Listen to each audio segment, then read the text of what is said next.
Hello hi, ఈరోజు మనం వంటల కాడికి వచ్చినాము. చూడండి ఎంత బాగున్నాయి. దోప్ దోప్ దోప్ దీళ్ళకి దగ్గరికి పోవాలంటే దోప్ దోప్ అనాలంట. ఎవరెవరికి తినిపించుకుంటున్నాయి చూడండి. చూసినారా?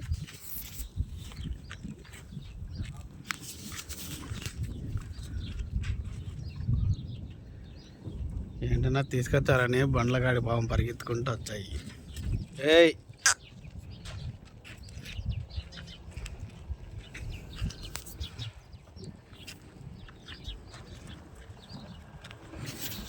దగ్గరకు వచ్చే భయం వచ్చింది, ఏడక పళ్ళతో లేపుతుందో అని.